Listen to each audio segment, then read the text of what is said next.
Bienvenue, Métropole Hebdo, le JT d'une métropole sportive pour les grands et les petits, pour les amateurs et les pros. Et du côté des Brûleurs de Loup, l'une des équipes faniantes du territoire, résidente de la patinoire métropolitaine Pôle Sud, eh bien tout va bien. Les hockeyeurs grenoblois ont réussi leur entrée en lice dans les playoffs qui se jouent à chaque étape en 4 matchs gagnants. Dans ces quarts de finale, Grenoble, opposé à Chamonix, a remporté ses 2 premiers matchs à Pôle Sud. Victoire 4-3 mardi et 3-1 mercredi. Les Brûleurs de Loup ont terminé les phases régulières par une défaite face à leur rival de toujours, Rouen.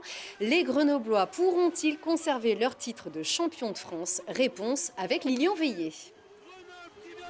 C'est un duel qu'on ne présente plus, un classico, un vrai match de gala. Et on ne pouvait pas rêver mieux pour terminer la saison régulière. À la patinoire Pôle Sud, c'est Rouen qui attaque fort et donne le rythme. Grenoble ne lâche rien et revient par 3 fois. Mais finalement, au bout du suspense, ce sont les Normands qui l'emportent 4-3 au tir au but.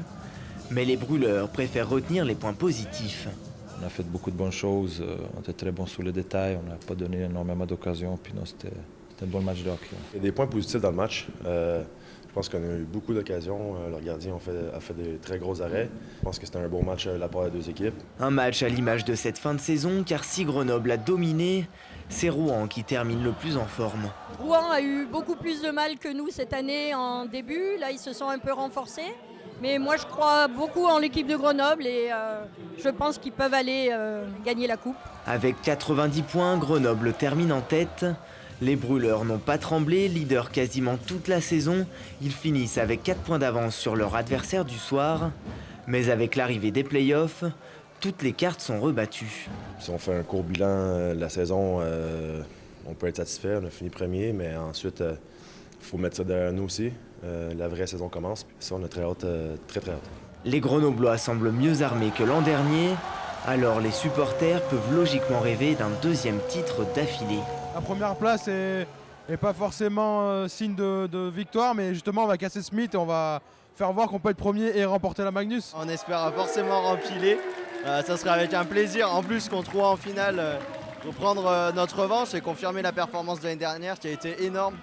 7 matchs l'année dernière, si on peut le faire en 4 cette année, ça serait vraiment beau. Et oui, pourquoi pas imaginer une nouvelle finale contre Rouen pour aller chercher une 8e Coupe Magnus.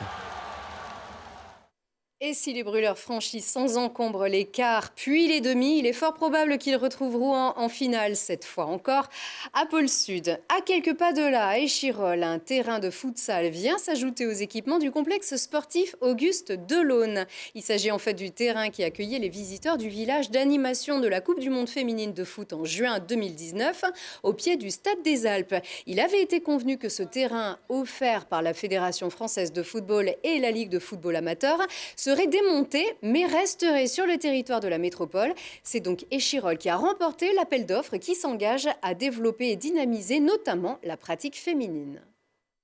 C'est important parce que c'était un engagement qu'on avait pris avec la FIFA, qui aurait un après Coupe du Monde sur le territoire métropolitain et qui aurait notamment cette notion d'héritage.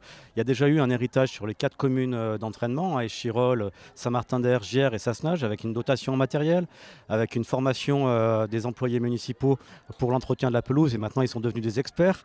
Aussi avec une tondeuse autoportée qui a été offerte à chaque commune, une valeur de 15 000 €. Et il y a aujourd'hui l'attribution de ce terrain de futsal d'une valeur de 45 000 € par la FIFA à la commune d'Échirolles, qui nous avait présenté un bon dossier de développement du futsal féminin sur le territoire. Il était important pour la Fédé, via sa Ligue de football amateur, de laisser ce qu'on a appelé un héritage après l'organisation de la Coupe du Monde féminine en France l'année dernière.